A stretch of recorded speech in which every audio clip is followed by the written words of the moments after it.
Welcome to Barnyard Language, honest talk about running farms and raising families. We are Katie and Arlene, an Iowa sheep farmer and an Ontario dairy farmer, with 6 kids, 2 husbands, and a whole lot of chaos between us. While this is a podcast for farm families, sometimes our content isn't for the whole family. So kick off your boots, reheat your coffee, and join us for some Barnyard Language. Hello, everybody, and welcome to another episode of Barnyard Language, Spring Edition. So, Katie, are the birds chirping? Lambs are buying? What is going on? It's springtime in Iowa. Mud is mudding. Mud is mudding, that is for sure. Did you just ask if lambs were dying? No, buying. I was like, Jesus, Arlene, coming in hot this morning. All right. Yeah, hopefully not dying. That's not what we're going for. All right, I see what it is. No, nobody's dying. Except the washing machine, maybe, from the amount of mud that is happening around here. Yes, that's a possibility. We're in that, I know we were scheduling the update for this morning and I told you I was on time, which is kind of a shocker, and then I immediately had to turn around and tell you that I was not on time because they had just added rain to the immediate radar. We're under a tornado warning from noon today on Monday until 6 a.m. on Wednesday. And we're in one of those, when they make the zones of risk of apocalypse, kind of high winds, dangerous lightning, hail, tornadoes, earthquakes, Godzilla, I don't know. Tsunamis, even though you're in the middle of the continent. Yeah, tsunami, hurricane, who knows? We're under all of that until Wednesday as well, and we're like in that, where it goes like green, yellow, orange, red, and then there's just the like sucking void of doom kind of. We're pretty much in that sucking void of doom. Right. So. It's kind of pinpointed right over your house. Yeah, which means that probably it's going to be warm and sunny for the next 3 days. Yeah, it's possible. Spring in the Midwest, who knows? I looked at the radar this morning and the storm currently goes from western Colorado to almost your house, Arlene. So most of the way across continental North America. Right. So there's a path. Yeah, so that's a thing. Happy spring, everybody. Lots of little songbirds are back, so that's awesome. And other than that, just waiting for it to warm up and dry out so that we can do the things. Now, I happen to know, because we are also friends off of recording time, that your kids are playing sports ball. So this is a relatively new thing for your house. Are they on the same team? They are.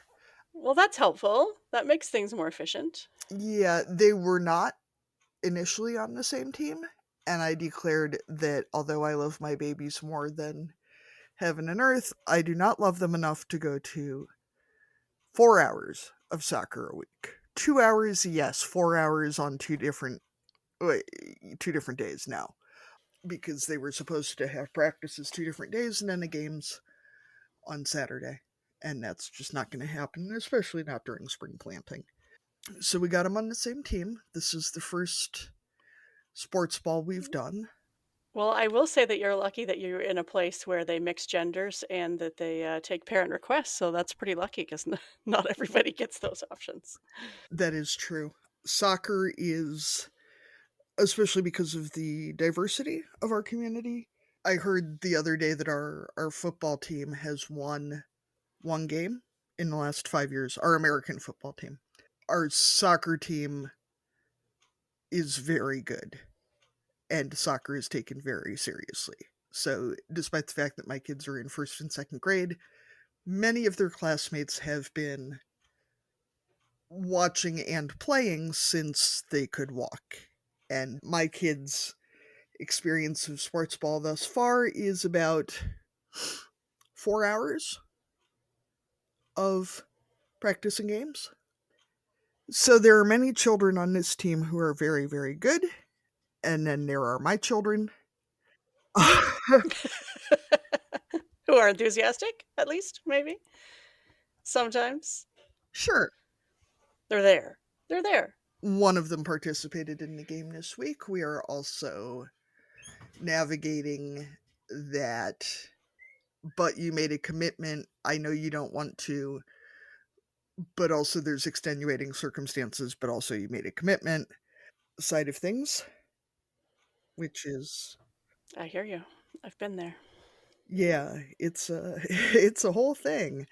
And I will say, as a parent, it brings up some feelings for yourself, even though it's your kid who is struggling, right?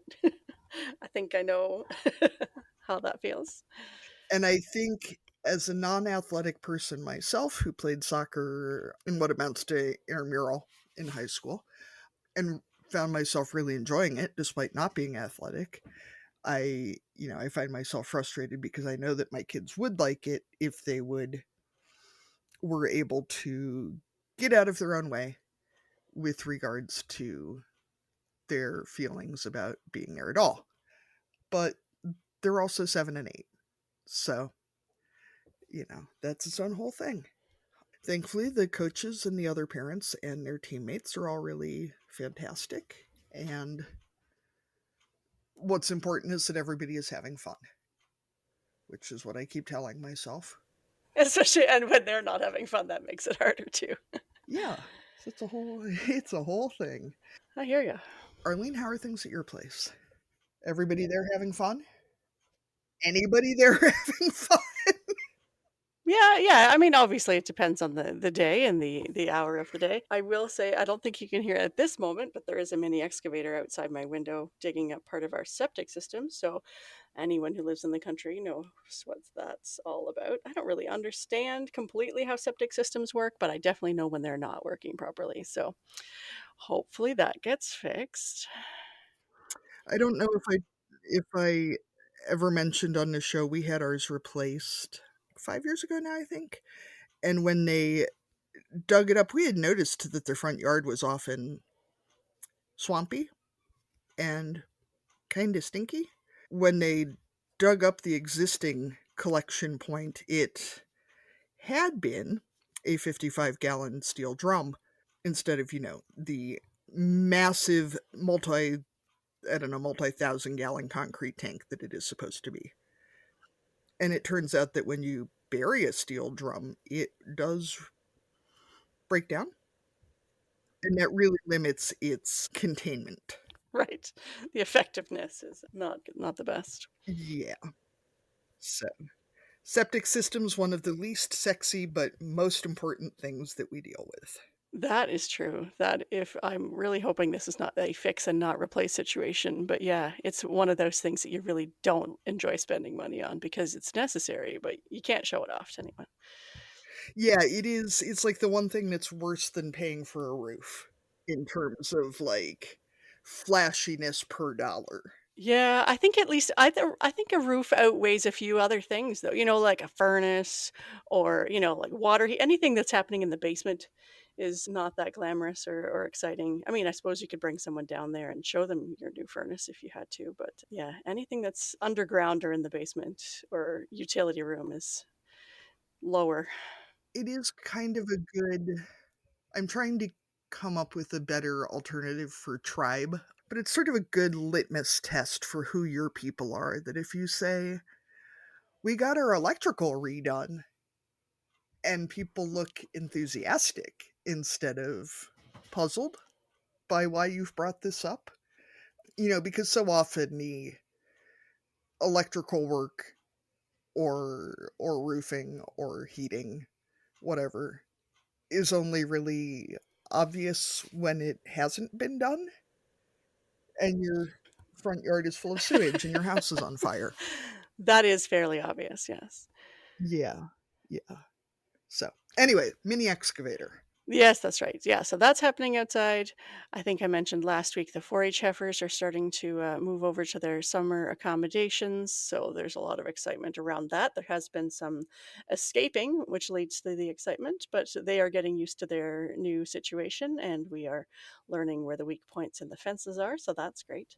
That also involves my mother in law's front lawn. So she is less excited about that, but they haven't done too much damage yet. Well, that's good. Yeah, field work is still on a weight basis, but yard work is going ahead. So we're doing all those fun jobs, like trying to get all the gravel off the grass that over the winter got, like plowed into areas that we would like to eventually cut. And, trying to clean up some of the flower beds. I'm not someone who really does the fall cleanup. I say it's because I want to, protect the perennials and all that kind of stuff, but it's mostly just because I don't do it. So yeah, that means there's more cleanup in the spring when all that dead stuff is still hanging around. And we have a lot of maple trees around our house, and we still have leaves everywhere. So there's still piles of wet, goopy leaves that need to be moved around a little bit so that all the grass doesn't die. I do wonder how many of us who profess to just be environmentally minded, leave the leaf litter for the butterflies or whatever, are largely motivated by not having any fucks left to give. Yes. And I often am just hoping that it'll just go away. That spring will come and those leaves will have somehow magically disappeared. Yeah. Although this year, like not the first year ever that this has happened, I find myself vowing that this will be the year that we go around the entire yard and pick up all the random bits of chicken wire that will, you know, get grown over and covered up until I hit them with the mower and then spend, an entire Sunday afternoon cutting chicken wire out of the mower deck. Not that that's ever happened, but I've heard that it has happened to other people. Is this that year? Yes. Just like last year was that year and the year before was that year. But maybe if the apocalypse comes and spreads some stuff around your yard, then that will be the motivation to get out there and clean up the stuff. Yeah. I'm hoping this is also the year that my kids get old enough to identify more than one kind of plant they should not touch.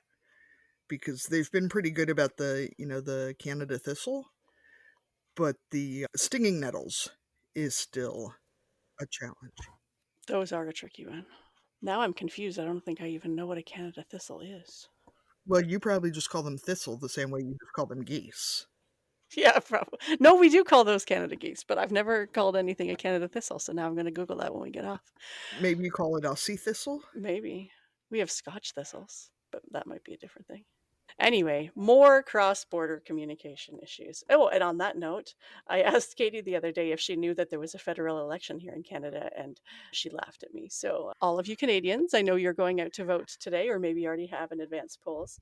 And if you're an American listener, by the time you listen to this, we'll have a new prime minister. So maybe you can Google it and see who that is. So, wait, Arlene, are you. I'm going to show my ignorance. The Queen is on your money, right? Is the Queen in charge of.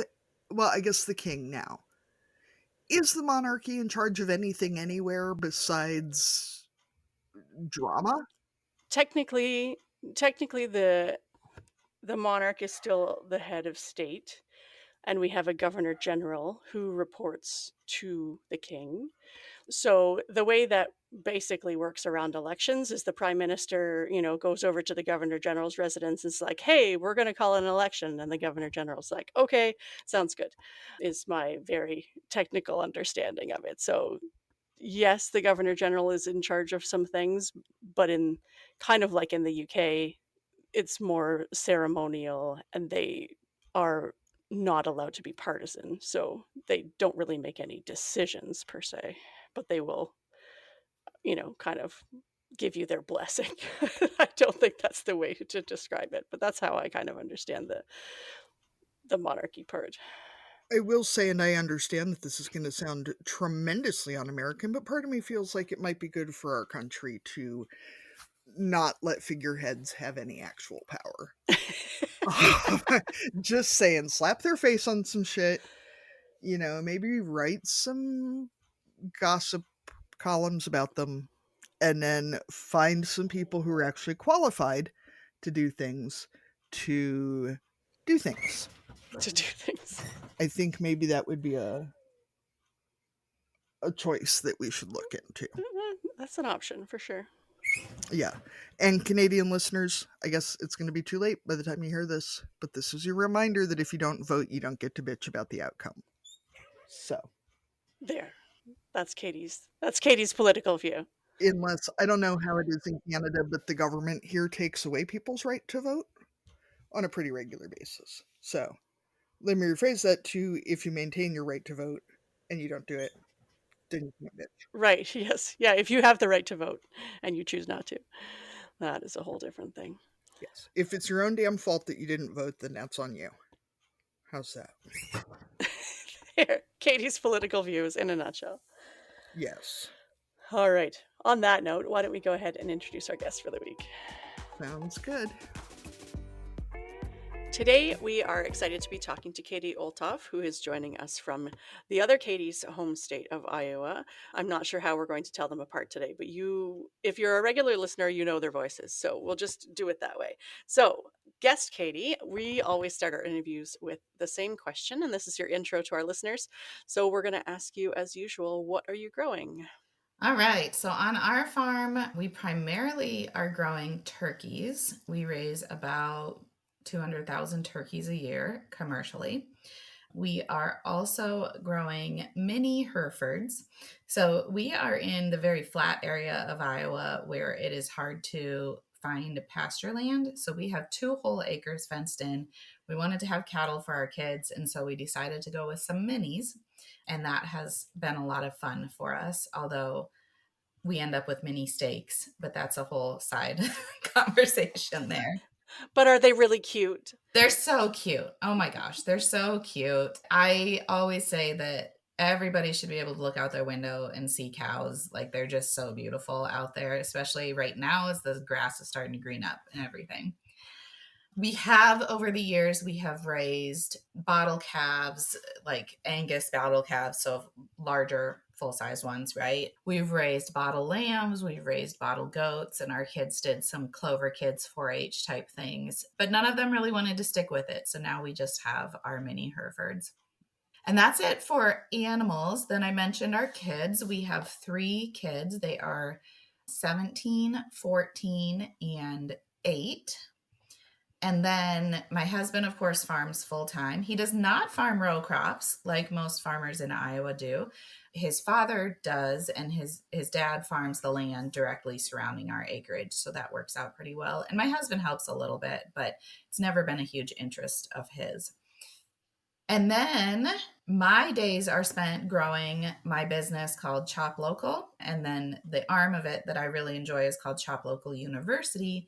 And I'm sure we can talk more about that, or I can dive into that if you want me to. So, Katie, I have a quick question now. How powerful do you feel when your family's serving size for 5 people of steaks is like 15 steaks? Like, do you feel good about that? Because, I mean, that seems kind of cool to be like, I can eat 3 steaks, even if they're each like 2.5 ounces or whatever. They're more like lamb chop size. Yeah. So the steaks from our mini Herefords are smaller. I think my husband would know better. I mean, I think that our steers are 900 to 1,000 pounds when we're taking them to the locker. So it's not like they're super small, but you definitely can tell a difference in the size of the steaks. And that has been a problem because it used to be one of my boys is a really picky eater, but the other one will eat steak. And if we have an Angus steak or we had a Charlet bottle calf at one point, when we ate those steaks, we could split 2 steaks between the 3 of us. And now we each need our own steak. I've got to get 2 packages out of the freezer. Feels like I'm going through steak at double the speed. And so, honestly, that's been a challenge. I've been trying to convince my husband. I've seen some friends that have Angus bottle calves this spring, and I'm like, let's get a bottle calf. Let's feed out an Angus steer again. Let's have what I consider full size steaks. And I mean, the meat quality is good.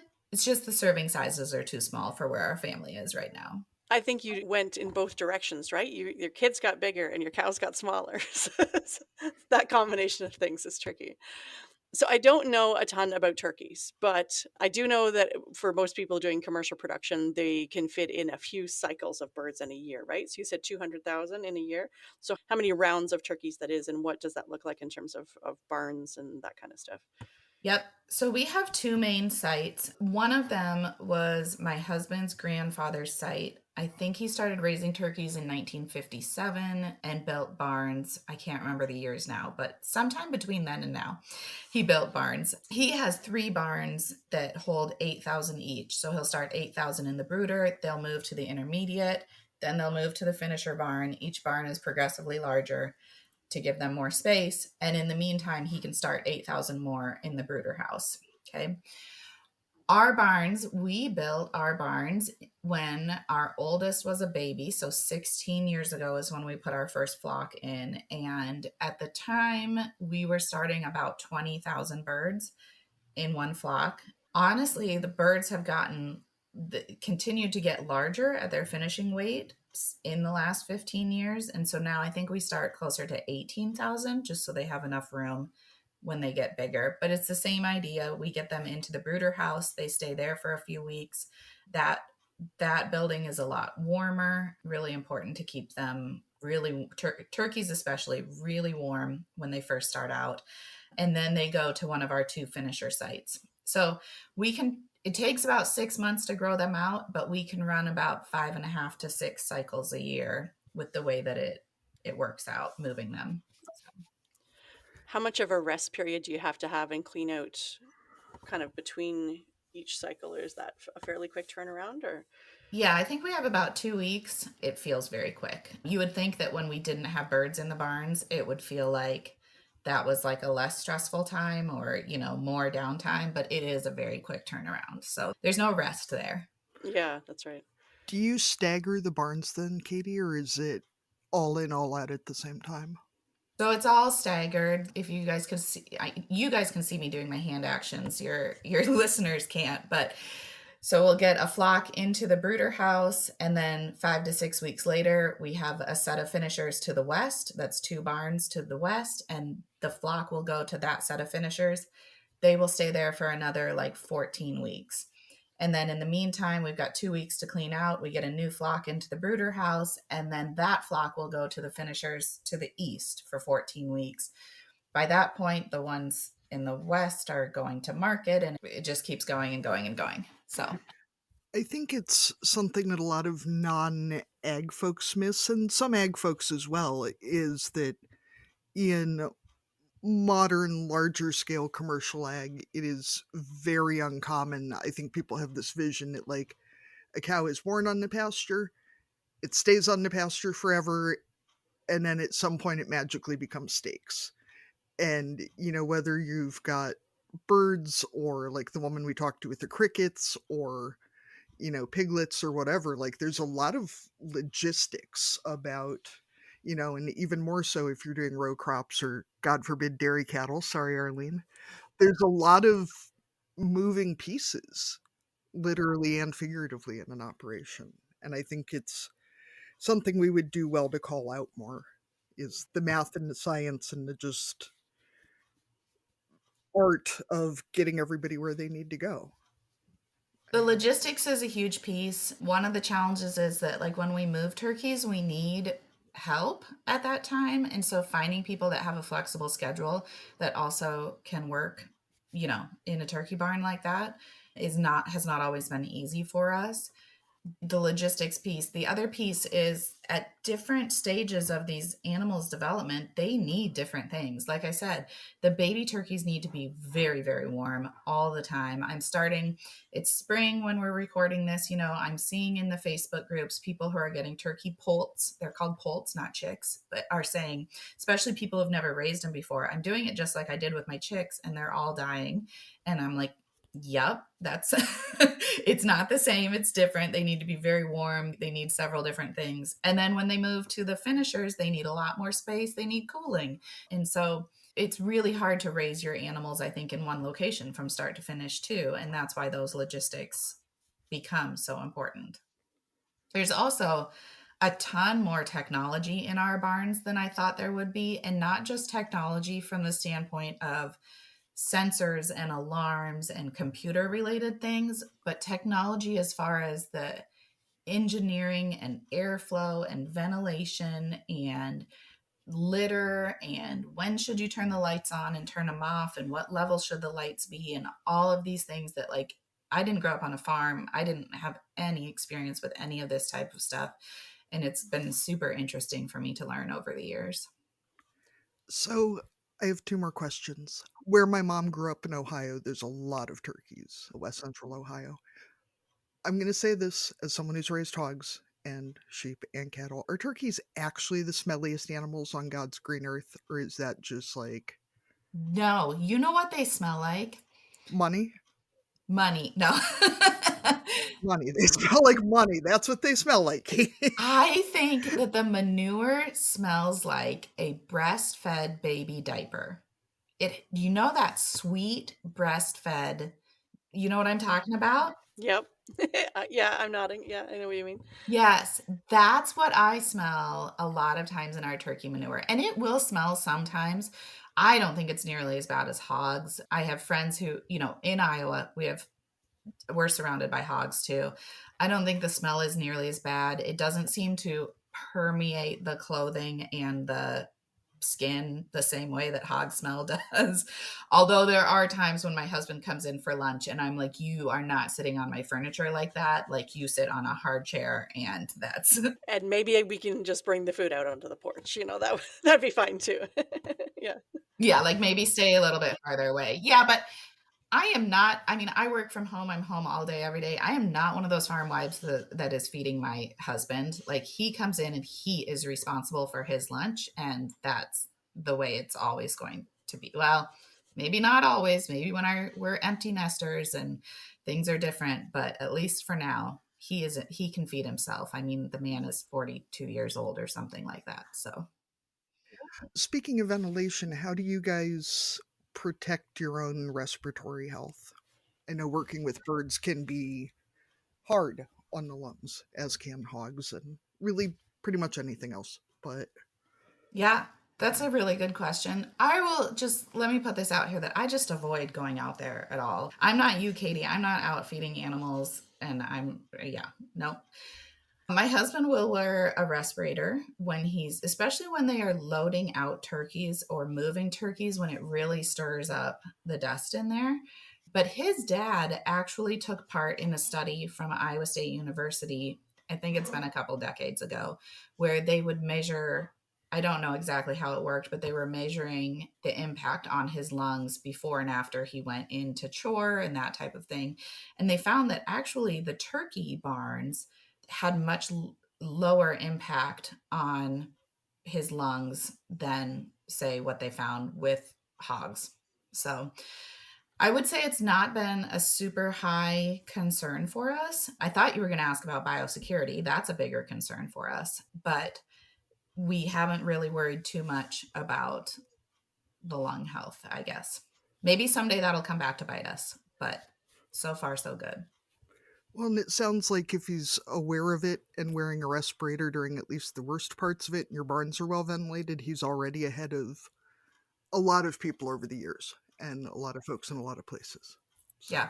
I mean, and so much of what's good for the turkeys would be good for his lung health. Like we're talking about dry litter, having dry litter, not stirring up the ammonia, that type of thing. So, on that topic of biosecurity, obviously avian influenza is huge, both in the news and in people's actual lives these days.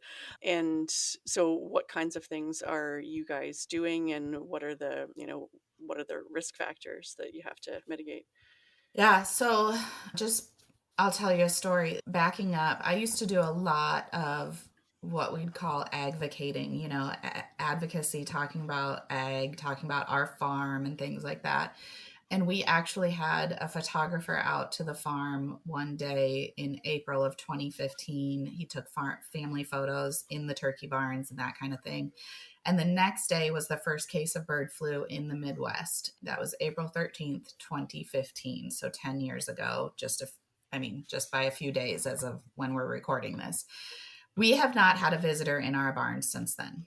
It doesn't matter if it's somebody, a family friend or member of our family that's traveled that wants to see the baby turkeys. Like we just don't let them in whatsoever. We've always followed quite a few biosecurity standards or rules on our farm. We don't have a shower in, shower out like a lot of hog facilities do, but we do have separate boots, separate clothing. We have kind of what they call a line of separation. So you step into the farm office, you rinse your shoes that you wore in there off, you switch to your new boots, and you only wear those boots in those barns. We always start youngest birds to oldest birds because the older birds are typically have an immune system built up. But if you ever have to go backwards for one reason or another, he comes into the house to shower. And we have one hired man who now lives on Grandma and Grandpa's farm where the other site is. And so he can easily go in and shower if he needs to too. It is something that I've seen since the first outbreak in 2015 here in primarily Minnesota and Iowa. It spread so quickly.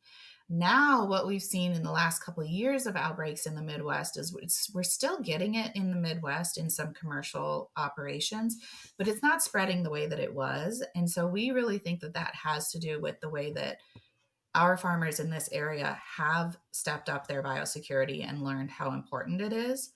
Whereas we saw in the last couple of years, there would be outbreaks in other parts of the Midwest where they had never had an outbreak before.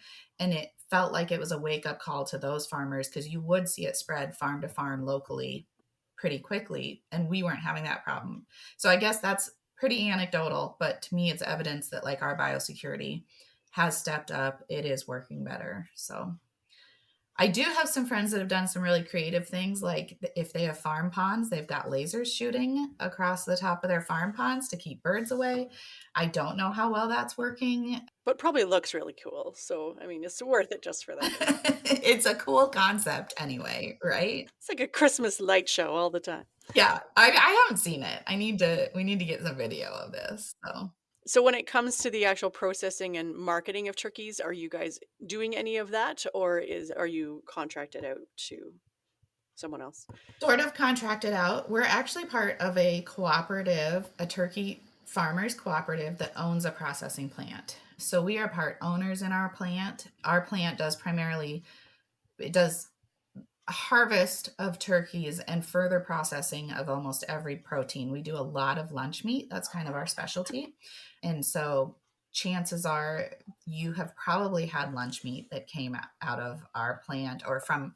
Now we have, I think, 3 or 4 plants across the country. But so that's kind of cool because it's different from most poultry growers in that we own our birds. We have part ownership in the plant. It's a more integrated system, but it actually gives a little bit more power to the farmers themselves. And that actually is how my business partner in ChopLocal and I met, because he also raises turkeys commercially. And his dad was one of the founders of this cooperative who bought the turkey processing plant. His brother's now CEO. That's kind of how we knew each other before the idea of ChopLocal ever existed. So. Well, you're doing our transition for us because we were going to ask about your background in agriculture, but we already know that you didn't grow up on a farm, right? So you're one of the married-ins.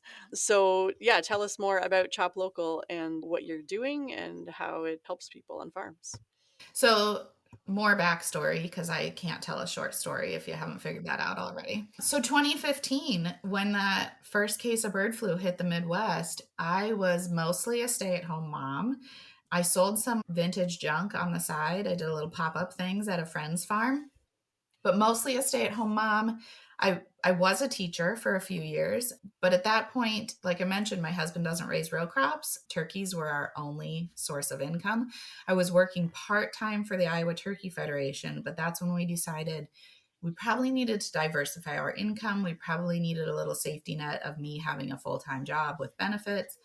And so at that point, I ended up working for the Iowa Cattlemen's Association and getting to learn more about another whole, type of agriculture in the cattle industry. So I worked there for 5 years through the pandemic. And when the pandemic hit in Iowa, Katie will remember this, and I don't know what it was like in Canada, Arlene, I'm sorry, but Our neighbors could not get their livestock to market, to harvest. The hogs were a big issue because plants were closed.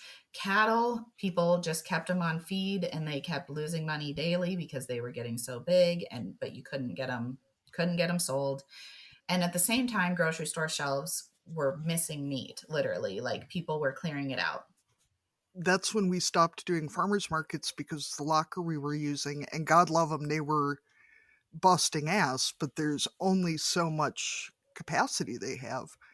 They were booking out far enough that we would have been booking cattle that had not been conceived yet, let alone born, let alone ready to go to locker. And I can't wait 2.5 years to have an animal processed. I mean, our normal turnaround was under 3 weeks for an inspected animal, and shorter than that for a custom process.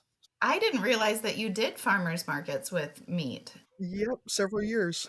We'll have to talk about that more too. But that's what we saw, is that everybody was booking the local locker appointments, and the sales of what we call quarters, halves, and wholes of beef and pork were just through the roof. And we started thinking, as time went on, the lockers were trying to increase their capacity, and at the same time, people were getting used to ordering their groceries online for pickup. And so we thought, okay, we're seeing all these changes happen in the local meat space. Can we help farmers do a better job of marketing and reach new customers and maybe get better prices for their meat selling direct to consumer? So at my job at the Cattlemen's, we actually planned a webinar all about selling meat direct to consumer. And then I'm running this webinar and this turkey farmer gets on, and I'm like, so I message him and I'm like, Jared, what are you doing on this webinar? And he said, I've come up with this idea for ChopLocal. And I was like, I love it. Let me know when you want help with marketing. I want to be part of this. I just love the idea. So basically what ChopLocal is it's kind of like Etsy, but for meat. Lots of small farmers and butcher shops across the country on one website selling their meat. We kind of refer to it as an online farmers market too, where each farm or butcher shop has their own booth. We call it a micro store. They can send their customers directly there to place their orders, but then also we are doing marketing to bring in new customers for them. So a few months later, I decided I was ready to leave my job at the Cattlemen's, join ChopLocal full time. And that was about 4.5 years ago. It was the fall of 2020. We launched it just in time for Thanksgiving with some turkeys from a friend of ours. These were free range turkeys, but it was somebody that we knew as well. And so that felt very fitting that our first product on there was turkeys. So if someone has never looked at the website before, or has meat that they are wanting to sell, kind of walk us through what it looks like from a customer side, and then what a producer would have to do to actually kind of like get started and become a seller on ChopLocal. So from the customer side, they can go to choplocal.com, enter their zip code. It will show them the farms and butcher shops closest to them. Okay. We do try to encourage at least regional ordering, but all of our farms and shops do ship. And so, because you can also go to choplocal.com and you can search for something specific. If you want grass finished beef, you can search that. We have grass finished, we have grain finished, we have, a variety of production practices represented. And our philosophy is that we want to give consumers the choice of what they want for their family.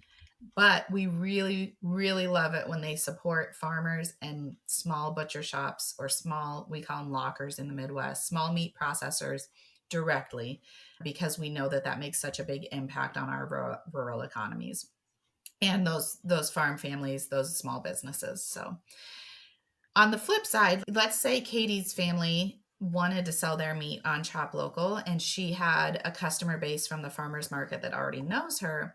She could send them directly to her micro store, and it would be like choplocal.com/Katie's farm. And people could come directly there and they could do their shopping. She can hook up her email list to that and all of that kind of thing. I was gonna say, Katie, I've actually bought meat from your vendors through your website before. You have? Yeah, because at this point we send all of our beef to the sale and then we just buy our meat because it's easier, to be honest. It's not much more expensive. I don't have to deal with the locker. Or, I mean, our locker's great, but it's an hour drive away, and and you end up with all the livers and weird shit that nobody wants. I've purchased from West 40 Market actually and had a fantastic experience. Your website is beautiful. I'm not just saying this because you're on our show, but it was a great experience and it was not nearly, I think there's this mental image that it's going to be like the fancy websites from big cities that are, you know, jaw-droppingly expensive, and the farmers are not making that much. And it was a really great experience to order and you really get to see still who it's coming from, but to only have one place you have to go to order things and deal with it was really nice. Oh, I love that. Yeah. When I need full-size steaks, I order from our website too because let's face it, we need some. And I'm not going to lie, like I shop the sales just like anybody else. We run a lot of sales and promotions and our vendors do as well. And I will say too, I mean, I'm a more tech-friendly person, but as a vendor, I don't wanna deal with customers. I don't wanna deal with websites. I don't wanna deal with, you know, payment processing and all that shit, and as a consumer, trying to get through some people's websites is it's just really nice to deal with one website that is run by people who have built websites before, because it is definitely a practice makes perfect kind of a thing. Yeah. Okay, I love that transition because so one of the things that we launched then after doing this for a couple of years was called ChopLocal University. And that is kind of educational pieces around marketing and, how to well, one of the topics that we've been tackling lately is not everybody is a good fit to sell on ChopLocal. For example, if they don't have a processor close by that does USDA inspected processing, or they don't want to ship their meat, or they don't have the volume, there's a lot of different reasons that they might not be a good fit, but they might still be selling locally. They might still want a website. They might still want an online store. And so a lot of them go to other platforms, but there is a huge tech learning curve to using Shopify or some of those other platforms. And we've just found that our farmers, especially selling direct to consumer, you guys know this, like they're so busy already. We want them to be able to focus on what they do well, and we can take care of the other things. So one way we do that is we set them up to sell on ChopLocal, but if that's not a good fit, we're going to teach them exactly what they need to know to do it themselves on a different platform, or we'll do it for them. But one of the topics that we've been teaching about a lot at ChopLocal University lately has been how to make your website or online store friendly for customers, because that can be a huge battle for the customer to figure out what are my payment options, what are my shipping options, how big is this cut? How thick is this steak? Does it have a bone in it or doesn't it? All of these questions that our farmers don't necessarily think about when they're setting it up, but we've seen dozens, if not hundreds, of stores and have seen what works well and what doesn't. And we can give them that guidance through Chop Local University. Well, and I know from setting up our store website, like website builders don't have templates for meat sales.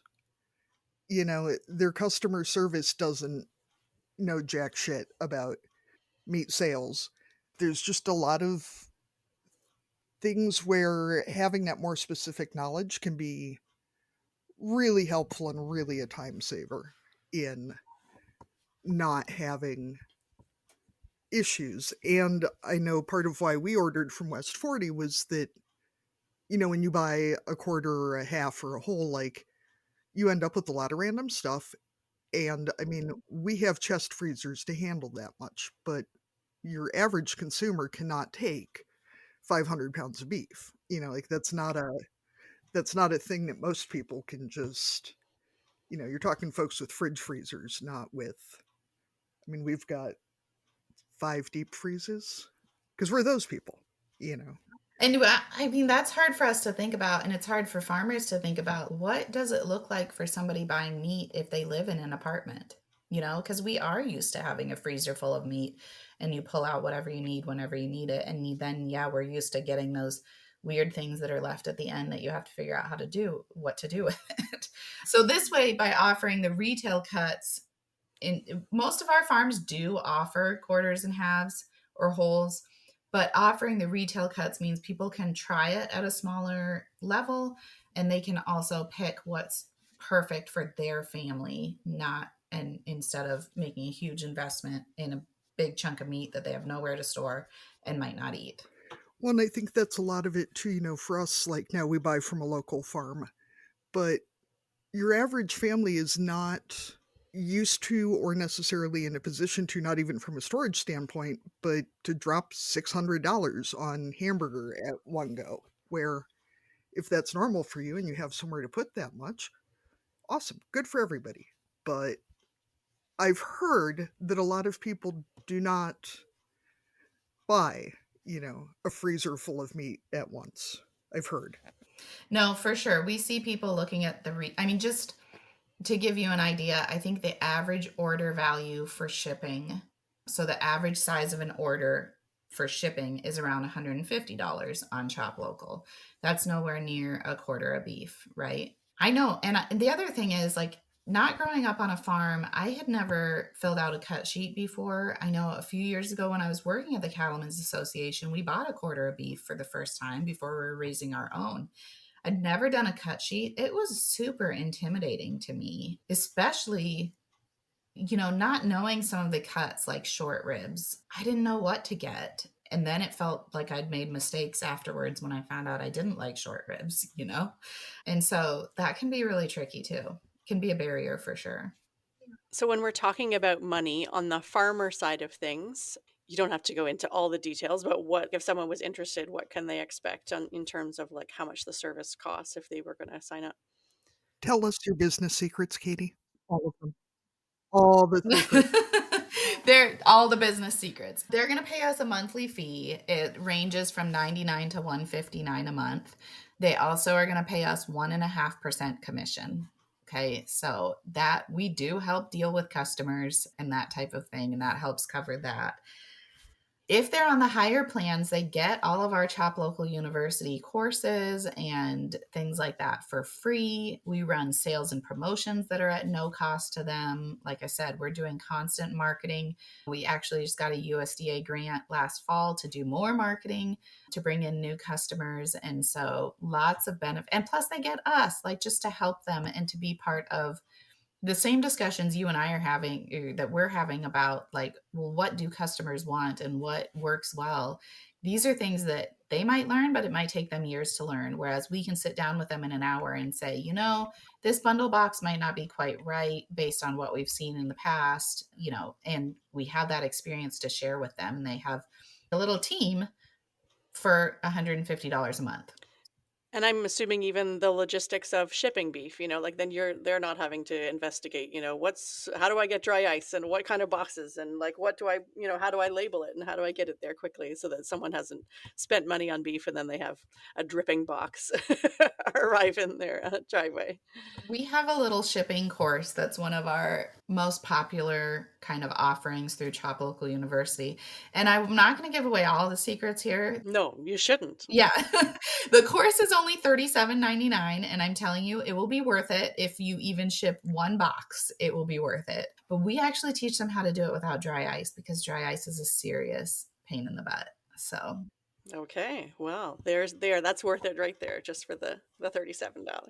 Katie, I've shipped one time and I would have happily paid $40 to not Have to figure that out. have to think of how to make that work. Because, yeah, you can't get dry ice within 2 hours of us for reasons. right. And that's, especially when we were talking about during the pandemic, you couldn't get dry ice. Like in our area, Katie, Hy-Vee often offers dry ice, but that was like a service that some of them had quit offering during the pandemic as they were kind of cutting back. Like, it's so hard. And so we had to figure out a way to do it without dry ice. That's one of the reasons we encourage people to order within their region on ChopLocal or as locally as possible, though, because it is easier to ship without dry ice if it's a regional thing. Sure. Or just order your meat in the wintertime. Or order that. I mean, to be honest, we don't have a lot of shipping failures, but when it's really hot, there's obviously that's going to make a difference. And so we run most of our sales and promotions during the fall and winter when it is a little bit cooler. And I always encourage people, if you have not shipped before, Christmas shipping boxes is a great time to practice because meat makes the best gift for unless they're a vegetarian. Well, yeah, that would be a bit passive aggressive if you're sending someone meat who doesn't eat it. Right. But I mean, even my teenage son, I buy him steaks for his birthday. That's, so whether you've got like college students, parents, newlyweds, people, like everybody could use meat. So makes a great gift. And I'm assuming it's all kinds, right? Like we're not just talking beef, like it's any kind of meat production that is legal. Yes. The most interesting one is we have a halal butcher in North Carolina now. And the orders that are coming in for him, it's all from search engine optimization. It's people searching for these products. It is things like 20 whole goat heads and, sheep feet. And like the orders are things, they're so interesting. But like, yes, we offer darn near everything on ChopLocal. Yeah. So do you have a special box for a goat head, or it just fits in whatever is the the right size? I haven't ordered one myself, so I haven't seen how it's packaged. I will tell you it was hard. We help source photos, like stock photos, of course, all for our vendors, and finding a stock photo of a goat head is not something that was possible for us. Yeah, you might have to hire a photographer for that one. And just, Katie, if you ever have to send somebody into like the UPS store to ask them about packaging for goat heads, please make a video of it because that would be hilarious. It will be. You just walk in and be like, okay, so I got this whole goat head that I need to package. Can you help me figure this out? I just picture you throwing this thing down on the counter, hopefully frozen, cryovac, and just being like, I mean, for the looks I've gotten flying with frozen steaks, I can just imagine what transporting goat heads would be like. Honestly, I didn't know there was a market for goat heads, but there is, and it's online because that's something most people can't get locally, especially if they want it halal. So, shipping them across the country. So in terms of a free service that's out there, you have a podcast now, right? If someone is interested in more information before they start to sign up, where can they find you? So, ChopLocal University, we have a lot of free resources. Our YouTube channel has a lot of webinars that we've hosted over the years. And then we launched a podcast in February, which was very exciting. So, it is called Meat Success, meat like MEAT, success. And it primarily interviews farmers and butcher shops that are selling direct to consumer online, but we also interview industry professionals that have that knowledge of kind of the direct to consumer meat industry and that type of thing too. So it's been a really fun project. I think we have about 15 episodes out right now. So definitely check that out on YouTube or your favorite podcast channel. Are you a farmer or butcher ready to master direct-to-consumer marketing and meat success? The team at ChopLocal is standing by ready to help. Sell your meat on the ChopLocal marketplace. Check out all their free meat marketing educational resources at ChopLocal University. Hire the team to help you out or tune into their new podcast called Meat Success. And remember, there's more than one recipe for meat success. Let us help you fine-tune yours today at ChopLocalUniversity.com. So I was reading your bio, Katie, and I saw the word author. And so I was like, oh, okay, what has she written? And I see that you have some children's books. So where did they come from? Maybe they're a few years old. I didn't even look at the publishing dates. They are a few years old. I'm one of those like jack of all trades, master of none type people, but communications, like I said, I was a teacher, but that has translated into communications, writing, talking, that type of thing. So when my oldest was little, we were reading Farmer Boy by Laura Ingalls Wilder, and he said, why don't we have a farm like Almanzo with, a couple of, why don't we have a regular farm, is what he said. And I was like, what do you mean a regular farm? And he said, like a cow to milk and a couple of sheep and a couple of pigs. And I was like, well, honey, that's not really like a regular farm anymore. And so I started playing around with this idea of writing a book about our turkey farm, especially for as he was going through kindergarten and first grade. It seemed like these teachers would talk about turkeys at Thanksgiving, but they were wild turkeys. They were brown. It was hide the turkey so he doesn't get eaten. Don't you love that project? So Yeah, that's a great one. Yeah. yeah, yeah.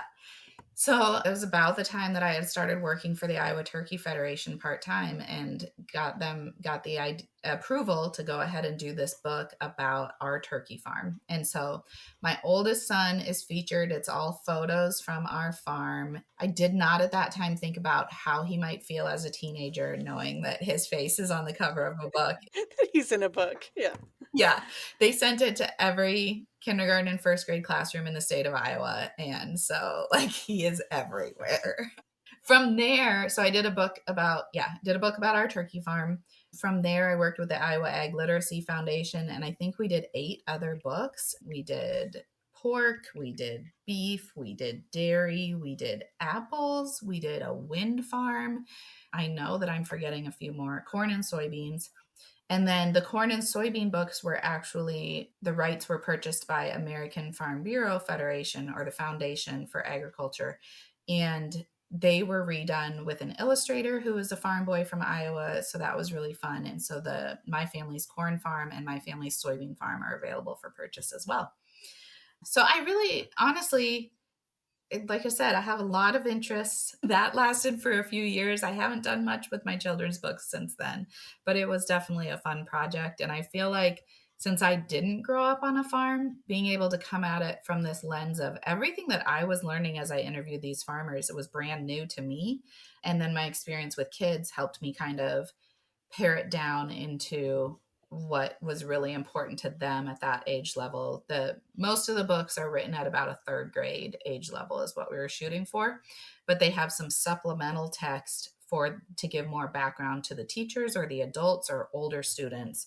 Kind of like if you guys are familiar with the book Snowflake Bentley. It was about his name was Snowflake Bentley. He was the first person to photograph snowflakes.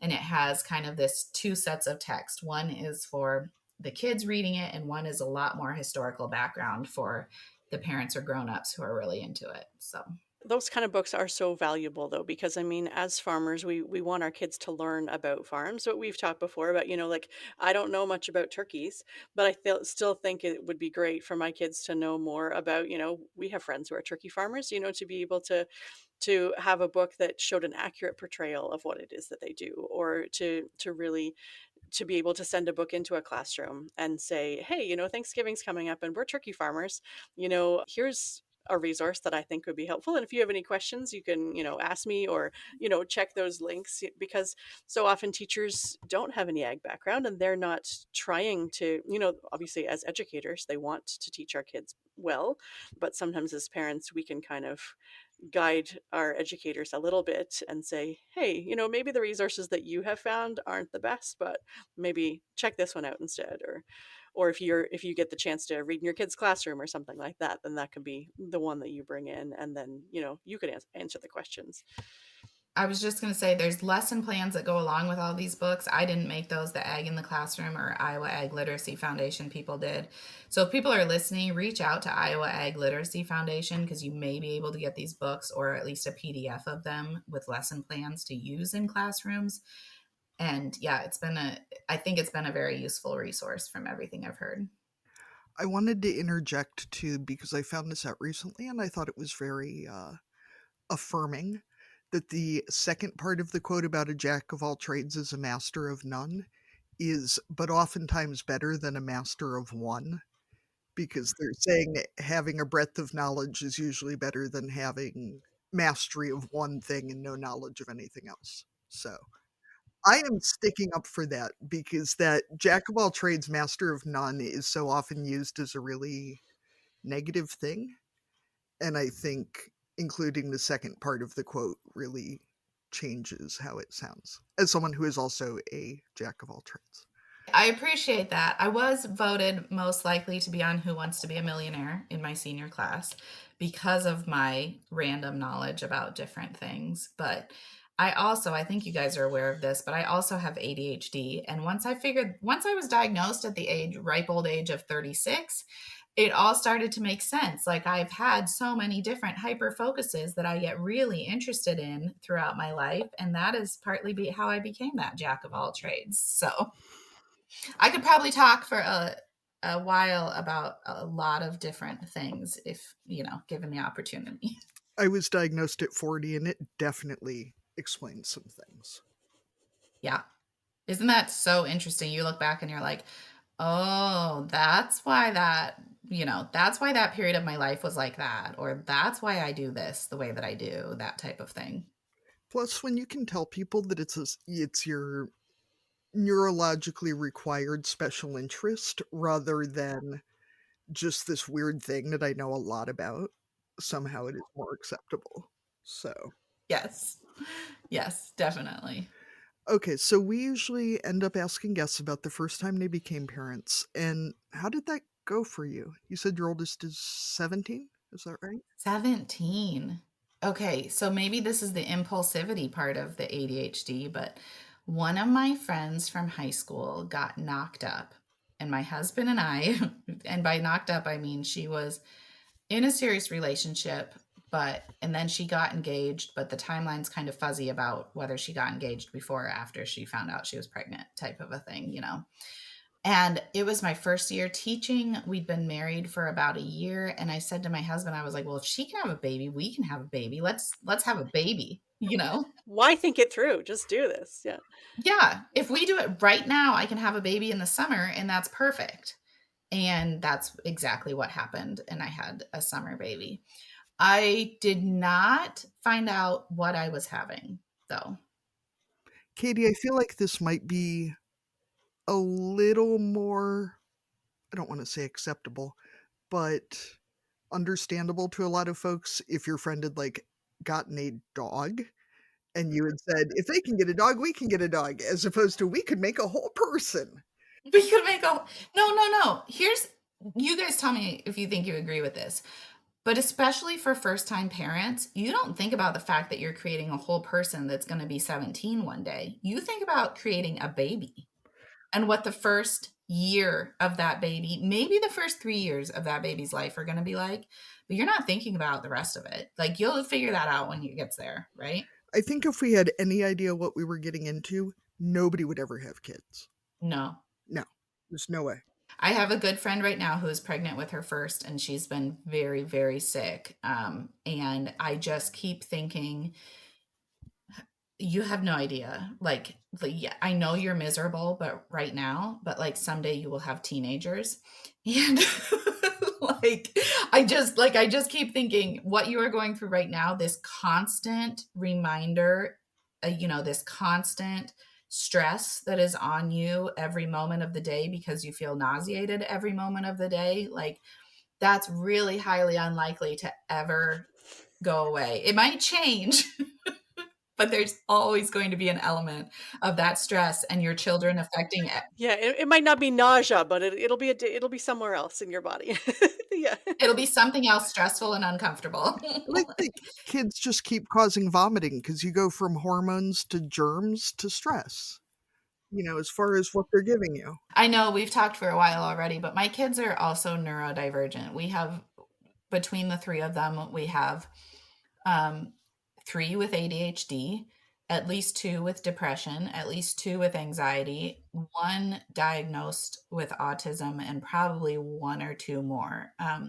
And those things, like, I think about some of the things that we've gone through. Did I mention depression? Depression and suicidal ideation. Like, I think about the fact that like I deal with my children's suicidal ideation at one point, and then I turn around and run a business the rest of the day. And I'm like, I, when I compare that to being nauseated during morning sickness, like I'm not saying that it's easier or harder, but like that's my example that's been on my mind lately about how it just never, I don't want to say it doesn't get better because there's so many points of joy in my life that I can enjoy with them as well. But I mean, I don't know about you guys too, but I also thought that once my kids grew up, it gets different. It gets different. It gets different. Yeah. Yeah, and I thought once my kids grew up, like it would be easier too. But that whole saying of little kids, little problems, big kids, big problems, like teenager problems get so big, you know? Yeah, and you can help so little. Yes, yes, yes. Yeah, but you still feel it all, right? When yeah, at least when they were little and they cut their knee, then the band-aid and the kiss was enough to help it. But yeah, it doesn't feel like you can do enough or do what you would want. Oh yeah, yeah. So you had that summer baby. I'm just gonna loop back to kind of like that first. Then what was the reality like versus the thought? So first I thought for sure I was having a girl and I didn't want to find out for sure, but I knew that, but I didn't think I needed to find out because I was so sure it was a girl. It was not a girl. It was a boy. Sorry to him for thinking that. But so I feel like from a mental health standpoint, everything I'd envisioned as a parent was a baby girl. And like that was not the reality. And it's not that I didn't love having a boy too. It's just that everything that I'd kind of prepared mentally in my head didn't line up. And that was really hard. So I'm a big proponent of like, especially if you have anxiety or any tendencies towards depression or anything, like find out what you're having so that you can prepare as much as possible. That's one thing I learned from that one. Um, I was, I mean, he was not a great sleeper. Um, he actually there's things we look back now and we're like, oh, that makes sense with his diagnoses now. But he was not a napper. And I was exhausted. I did have some postpartum depression, although at that time I think they were hesitant to call it, maybe some baby blues. It sounds like you have some baby blues. That is when I first started my first medication for anxiety and depression, and it did help. But a year later, when he was a year old, I was diagnosed with hypothyroidism, which really explained a lot of my fatigue and a lot of the other symptoms that I'd had too. So I would say that first year was really a blur. He had reflux too. It was hard that first year. As he grew, though, he's a really good rule follower, like and he's high achieving, and that made it so much easier. He hit all of his milestones, he did everything that he needed to do at school, and that kind of thing too. um the second child was typical second child, like totally like 180 from his brother, just in behavior and everything else. And so by the time I had the third one, I kind of feel like I was had been through both.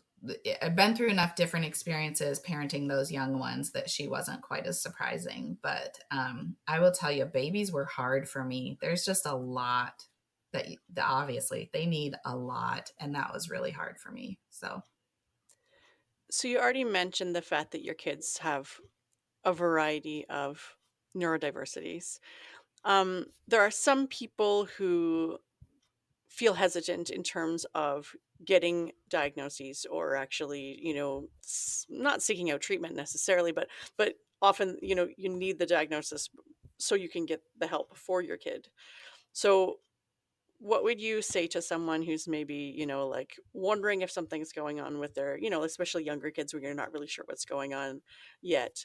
Like kind of what paths did you go down, or, like what was helpful to you in terms of finding out what was going on with your individual children?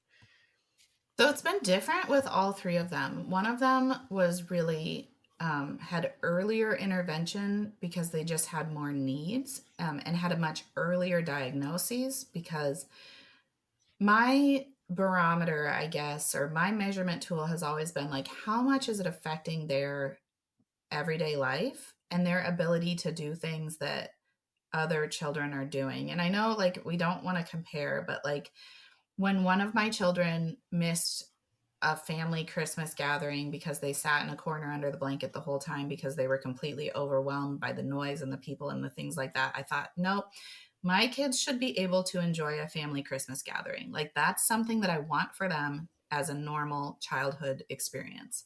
And so that was honestly, he'd already been in some treatment by that point, but that's actually when we started medication for the first time, was when we decided that that I wanted him to be able to have those experiences.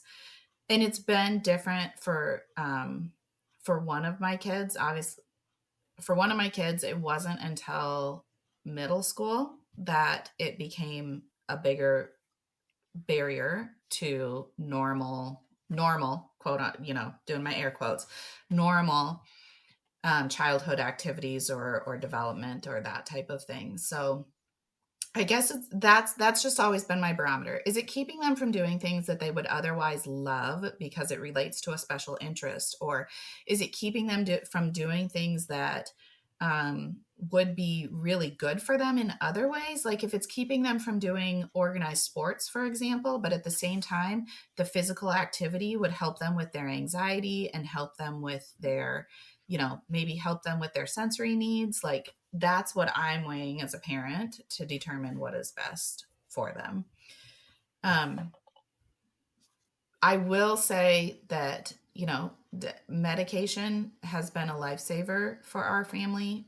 That's not to say that that's like the automatic first thing that I would try, but it's definitely something that I wouldn't be afraid to try if it's impacting your child's life. Katie, how do you go about finding providers, especially in rural areas? Because, we're not in a place where there's 20 child psychologists just like hanging out up the street. How do you find people who can help your kids gain the skills they need and that will make their lives easier without fixing them? Because there's nothing wrong with your children. Your children are who they are. There might be a lot of skills and places that they need more help or more support, but the older I get and the more I understand my own diagnosis, the more fervent I get about not fixing people, because they're fine the way they are. They might not have the skills to interact with the rest of the world. They might be well off to have, but Yeah. I think that that's a really important I think that that's a really important distinction too, because like there are things about my children, like with their ADHD, for example, that like they're so intensely curious and they're problem solvers and they will come up with really unique ways to solve a problem. And like those things are fantastic, but there are pieces of it that make it really hard for them to just exist in modern life today too. Um, and I think I've been thinking about this a lot lately. Like, I think with my oldest, we call it lagging skills that I saw, oh, we need to develop this. We need to work on this thing. I think I was much more intentional with that with him. And then honestly, as the years have gone by, like, I stayed at home back then too. And I felt like fewer things going on, fewer kids, just one. That makes a difference.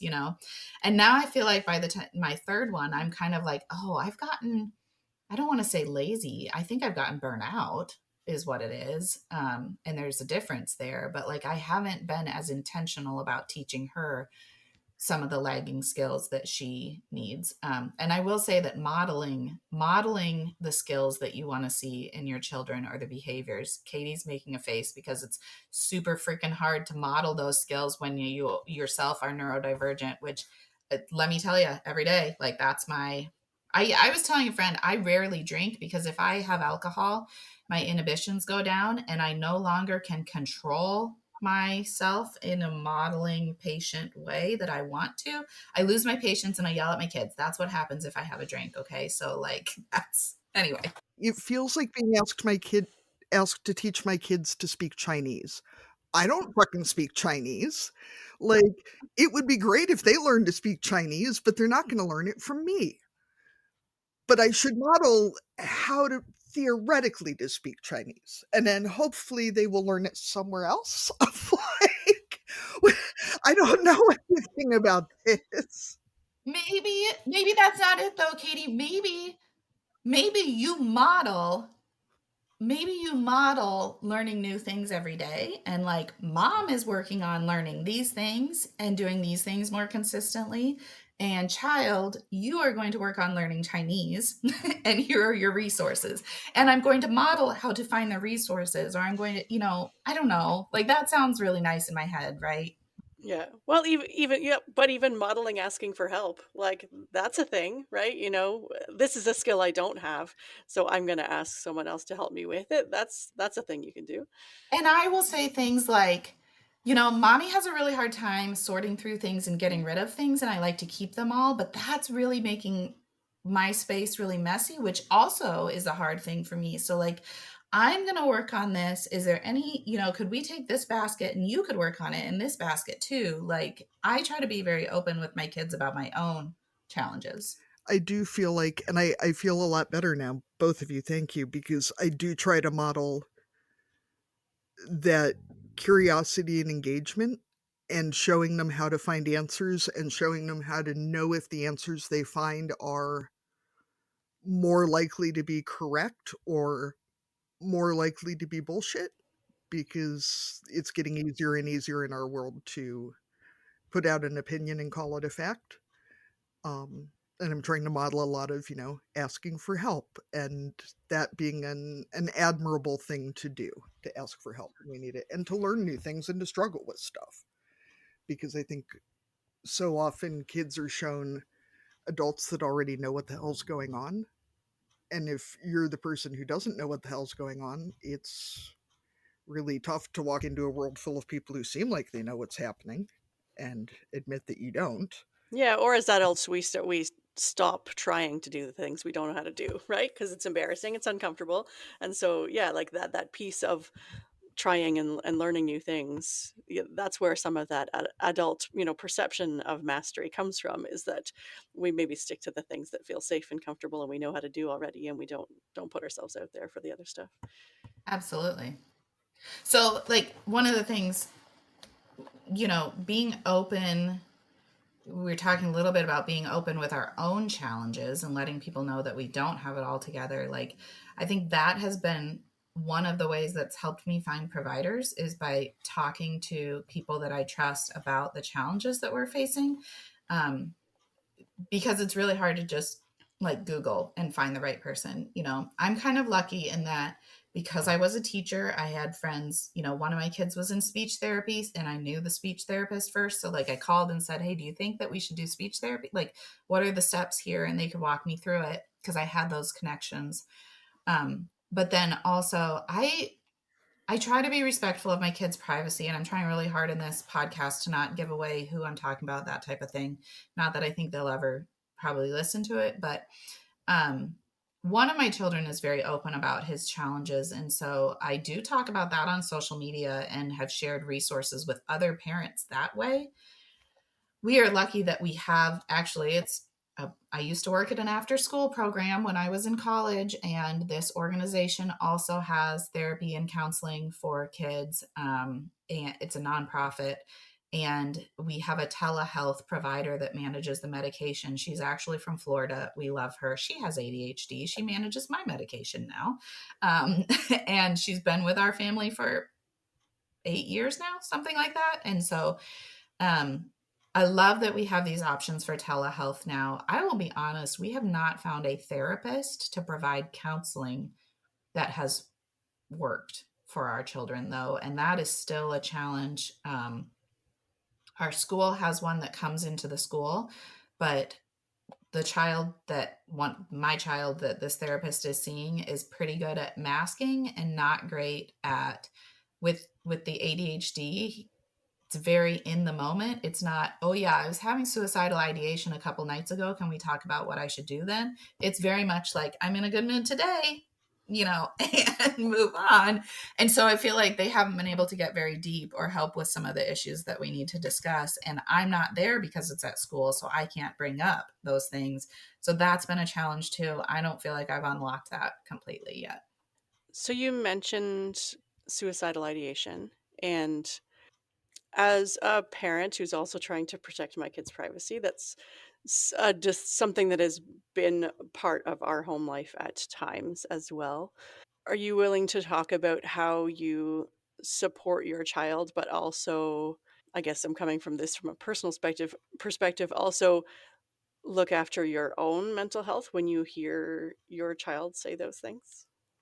Okay. Well, I was going to say, I'm glad you brought that up again because I have heard, and one thing that I think is important if you can't find providers is that I have heard that training for the parents or support for the parents can make as big of a difference on a child's mental health as actually getting the child themselves therapy. Okay. So, like, it's so important and it's so hard. Like, I need to find a therapist. I know that I do. I don't feel like I have time to do that right now. I also have health issues and I need to be, doing 150 minutes of cardio activity every week. But guess what? I'm not getting that done either. And I also am probably perimenopausal and need to eat more protein and do strength training, but I don't have time for that either. Like, I have 3 kids that, like, And all of those things would help each other if you could do all of them. oh, and all those things would help each other. Yeah. So, like, here I am talking about. Yeah, and get 8 hours of sleep and I'm actually really good at sleep because of my thyroid thing. Like, although I'm getting that peri 2 to 4 a.m. wake up thing, which is an issue. So, like, yeah, okay. But in general, sleep is probably the one thing that I like get a gold star for because I really love to sleep. And one of my children says when he's in a bad mood, sleep is a time machine to a good mood. And I'm like, damn, that is so. That's my wise little ADHD kid. Sleep is a time machine to a good mood, and I'm like, yes, it is. So, okay, how do I deal with the suicidal ideation? Is really, really, really hard. It is probably one of the most heartbreaking things. Like, I'm tearing up talking about it. It's like the first time that he said, "I think it would be better if I was dead." Was like, I mean, that was a turning point, and definitely one of the hardest things. My husband and I, trigger warning, suicide. Like, we haven't already been there, but my husband and I were also first on the scene for an 18-year-old suicide attempt about a year and a half ago, which was also very traumatizing for us because of what our kids have gone through. I don't know how I handle it, Arlene, except like I will say, this is where medication comes in. He has a short acting anxiety medication that we give immediately when when we're starting. It's obviously it's one of my 2 older boys. He spirals very, very quickly into hopelessness. So it's not like for him, it's not like an ongoing, I've been feeling like this for days. His is there was a trigger, I am spiraling, and here I am, but I worry about impulsive actions and behaviors. So we give that medication immediately. And honestly, most of the time within 20 minutes, he's back to like normal, which is just shocking to me. But then my fear is, what if I'm not there? What if it's, you know,